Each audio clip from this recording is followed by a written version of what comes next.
23 ವರ್ಷ ಆದ್ಮೇಲೆ ಮತ್ತೆ ರಿಲೀಸ್ ಆಗ್ತಾ ಇದೆ, ಎಷ್ಟು ಮಿಸ್ ಮಾಡ್ಕೊಂತೀರ ಅಪ್ಪು ಅವ್ರು? ಸರ್ ಇವತ್ತು ಅಪ್ಪು ಅವ್ರನ್ನ ನಾವು ಮಿಸ್ ಮಾಡ್ಕೊಂಡಿಲ್ಲ, ಅವ್ರು ನಮ್ಮ ಜೊತೆ ಇದ್ದಾರೆ. ಅವ್ರಿಗೆ ಏನಾಗಿದೆ ಅಂತ ಹೇಳಿದ್ರೆ ಹಿಂದೆ 23 ವರ್ಷ ಆಯ್ತು ಅಂತ ನೀವೇ ಹೇಳ್ತಾ ಇದೀರಾ. 23 ವರ್ಷದಿಂದ ಈ ಫಿಲಮ್ ಸ್ಟಾರ್ಟ್ ಆದಾಗ ಹುಡ್ತಾ ಇರೋರೆಲ್ಲ ಇವತ್ತು ಫಿಲಮ್ ನೋಡ್ತಾ ಇದ್ದಾರೆ. ಇವತ್ತು ಅವ್ರು ಯಾರು 23 ವರ್ಷದಿಂದ ಅವ್ರು ಹುಟ್ಟೇ ಇರಲಿಲ್ಲ. ಇವತ್ತು ಬೆಳಿಗ್ಗೆ ನೋಡಿದ್ರೆ ನೀವು ಒಂಥರ ಹಬ್ಬದ ವಾತಾವರಣ ಐತಿ ಇಲ್ಲಿ. ಹಬ್ಬದ ವಾತಾವರಣ ಏನಕ್ಕಿತ್ತು ಅಂದ್ರೆ ಅವ್ರು ಮಾಡಿರೋ ಒಳ್ಳೆ ಕೆಲಸಗಳು ಪ್ರತಿಯೊಂದು ಒಳ್ಳೆ ರೀತಿ ಮಾಡ್ಕೊಂಡು ಹೋಗಿದ್ರಲ್ಲ, ಅದರಿಂದ ಆ ಕ್ರೇಜ್ ಬಂದಿದೆ. ಅವ್ರು ಇನ್ನೂ 50 ವರ್ಷ ಆದ್ರೂ ಇದೇ ತರ ಮುಂದುವರ್ಕೊಂಡು ಹೋಗುತ್ತೆ. ಆಮೇಲೆ ಇವತ್ತು ಮೇಡಮ್ ಅವ್ರಿಗೆ ಬರ್ತಡೇ, ಅಶ್ವಿನಿ ಪುನೀತ್ ರಾಜ್ಕುಮಾರ್ ಅವ್ರ ಬರ್ತಡೇ ಇದೆ ಇವತ್ತು.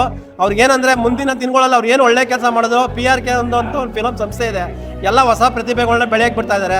ಅದು ಮುಂದಿನ ದಿನಗಳಲ್ಲಿ ಒಳ್ಳೇದಾಗಿ ಅವ್ರ ಮಕ್ಕಳಿಗೆ ದೇವ್ರು ಎಲ್ಲರಿಗೂ ಒಳ್ಳೇದು ಮಾಡಿ ಅವ್ರನ್ನ ಮುಂದಿನ ಒಂದು ಒಳ್ಳೆ ಹೆಜ್ಜೆ. ಅವ್ರ ಜೊತೆ ಪುನೀತ್ ರಾಜ್ಕುಮಾರ್ ಇಲ್ಲ ಅಂತ ಅವ್ರು ಯಾವತ್ತೂ ತಿಳ್ಕೊಬಾರ್ದು. ಅವ್ರ ಅಭಿಮಾನಿಗಳು ನಾವು ಅವ್ರ ಜೊತೆ ಇದ್ದೇ ಇರ್ತೀವಿ. ಮುಂದೆ ನೀವು ಒಳ್ಳೇದಾಗ್ಲಿ ಅಂತ ಕೇಳ್ಕೊಳ್ತೀವಿ ಸರ್. ಓಕೆ ಸರ್, ನಮ್ಮನ್ನ ಬಿಟ್ಟು ಹೋಗಿ ಅಪ್ಪು ಅವ್ರು 4 ವರ್ಷ ಆಯ್ತು, ಎಷ್ಟು ಮಿಸ್ ಮಾಡ್ಕೊಂತೀವಿ?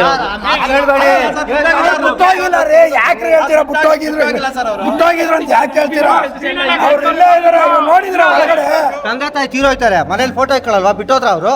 ಇಲ್ಲ, ಹಂಗೆ ಇದ್ದೇ ಇರ್ತಾರೆ, ಹೋಗಲ್ಲ ಅವ್ರು. ಬಿಟ್ಟೋಗಿಲ್ಲ ಸರ್, ಅವರು ಇನ್ನ ಇದಾರೆ ಇಲ್ಲೇನೆ. ಅವ್ರನ್ನ ನೀವು ಆ ಥರ ಹೇಳ್ಬೇಡಿ. ಅವ್ರು ಯಾವತ್ತೂ ಇಲ್ಲಿದ್ದಾರೆ, ನಾವು ಅವ್ರನ್ನ ಕಳ್ಕೊಂಡಿಲ್ಲ. ಇವತ್ತು ಬಂದಿಟ್ಟೆ ಹೊರಗಡೆ ಹೆಂಗೆ ಎಂಜಾಯ್ ಮಾಡ್ತಾ ಇದಾರೆ ಗೊತ್ತಾ? ಎಷ್ಟು ಹೆಣ್ಮಕ್ಳು ಬಂದಿದ್ದಾರೆ, ದೊಡ್ಡವ್ರು ಬಂದಿದ್ದಾರೆ, ಚಿಕ್ಕವ್ರು ಬಂದಿದ್ದಾರೆ. ಅವ್ರು ಯಾವ ಥರ ಎಂಜಾಯ್ ಮಾಡ್ತಾರೆ ಹೊರಗಡೆ. ನೀವು ಹೋಗಿ ಒಂಚೂರು ವಿಡಿಯೋ ಮಾಡಿ ನೋಡಿ ಹೇಳಿ. 50ನೇ ವರ್ಷದ ಹುಟ್ಟುಹಬ್ಬದ ಶುಭಾಶಯಗಳು ಬಾಸ್. ಅಶ್ವಿನಿ ಮೇಡಮ್ಗೂ ಇವತ್ತು ಹುಟ್ಟುಹಬ್ಬ.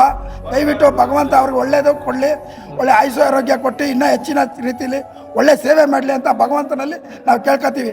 ಮೌರ್ಯ ಪುನೀತ್ ರಾಜ್ಕುಮಾರ್ ಸೇನಾ ಸಮಿತಿ ಸಂಘದ ಅಧ್ಯಕ್ಷರು ನಾವು. ಕರ್ನಾಟಕ ರತ್ನ ಡಾಕ್ಟರ್ ಪುನೀತ್ ರಾಜ್ಕುಮಾರ್ಗೆ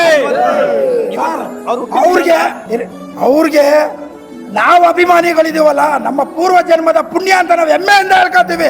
ಜೈ ಅಪ್ಪು ಬಾಸ್.